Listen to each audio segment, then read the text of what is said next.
بسم اللہ الرحمن الرحیم. میرے Magnificent performance in front of 87,000.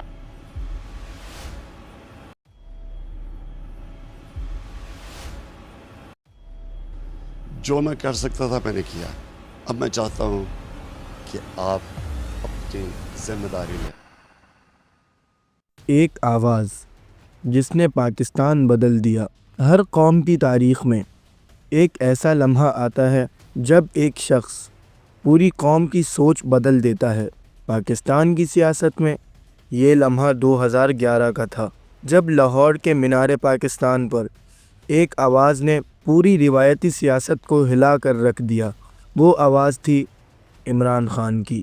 یہ کہانی ہے ایک کرکٹر سے پرائم منسٹر تک کا سفر، جس میں جذبہ بھی تھا، ہمت بھی، اور بہت سی قربانیاں بھی.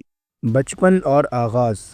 امیدوں کا شہزادہ عمران خان 1952 میں لاہور میں پیدا ہوئے. ایک تعلیم یافتہ فیملی، ایک ڈسپلن ماحول، اور ایک شخصیت جو بچپن سے ہی ایک الگ کانفیڈنس رکھتی تھی. ایٹسن، آکسفورڈ، کیمبرج.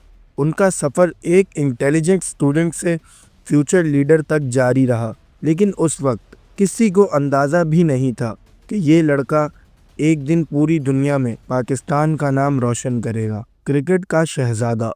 جذبہ جو کبھی نہیں تھکا. 1970 اور 80 کا دور جب کرکٹ پاکستان کے لیے صرف ایک کھیل نہیں، ایک جنون تھا.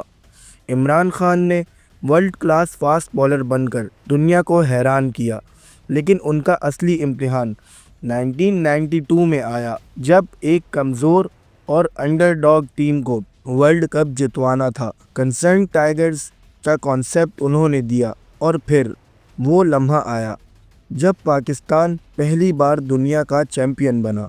عمران خان صرف نہیں، ایک قومی ہیرو بن چکے تھے. سیاست کا مشکل سفر. 22 سال کی جدوجہد.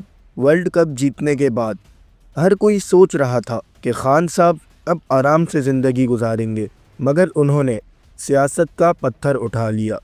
1996 میں پی ٹی آئی کا آغاز، لیکن 10 سال تک جلسے میں کرسیاں زیادہ ہوتی تھی، لوگ کم، لوگ ہنسے، مذاق اڑایا، مگر عمران خان نے کبھی حوصلہ نہیں ہارا. 22 سال کی لگن، کرپشن کے خلاف آواز، اور نیا پاکستان کا خواب، یہ سب کچھ ان کی سیاست کی پہچان بن گیا. 2011 کا انقلاب، جب جلسے نے تاریخ بدل دی.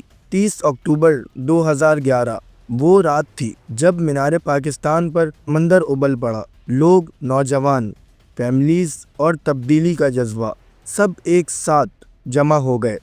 اس جلسے نے پاکستانی سیاست کا رخ بدل دیا.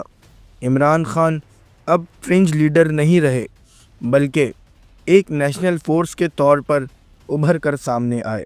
وزیر اعظم کا سفر.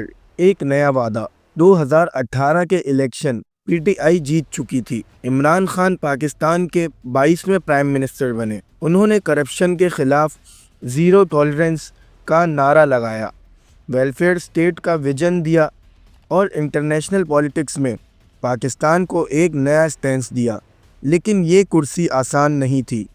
مہنگائی، سیاسی دباؤ، اپوزیشن اور اسٹیبلشمنٹ کے چیلنجز سب ان کے ساتھ چلتے رہے. ایک تیز ٹوٹی ہوئی گورنمنٹ اور ایک نئی جنگ. 2022 میں ووٹ آف نو کانفیڈنس کے ذریعے ان کی حکومت گرائی گئی. یہ پاکستانی سیاست کا ایک ہسٹوریکل واقعہ تھا. آج کا عمران خان ایک سمبل یا ایک سیاستدان. آج عمران خان جیل کے اندر ہیں یا باہر، ان کی تحریک مضبوط ہے. کچھ لوگ ان کو ایک ہیرو سمجھتے ہیں، کچھ ان کو ایک سخت سیاستدان، مگر ایک بات سب مانتے ہیں کہ عمران خان نے پاکستانی سیاست کو ہلا دیا، اور انہوں نے بتایا کہ سیاست صرف خاندانوں کا کھیل نہیں، عوام کا بھی حق ہے. خاتمہ. ایک ادھوری کہانی جو ابھی مکمل نہیں ہوئی. عمران خان کی کہانی ابھی ختم نہیں ہوئی. یہ ایک چلتی ہوئی روایت ہے جس کا ہر چیپٹر پاکستان کی سیاست پر گہرا اثر ڈالتا ہے. آنے والے سالوں میں وہ دوبارہ واپس آئیں گے یا نہیں، یہ وقت بتائے گا، لیکن ان کا اثر، ان کی کاسٹنگ اور ان کا نیریٹو ہمیشہ قومی تاریخ کا حصہ رہے گا۔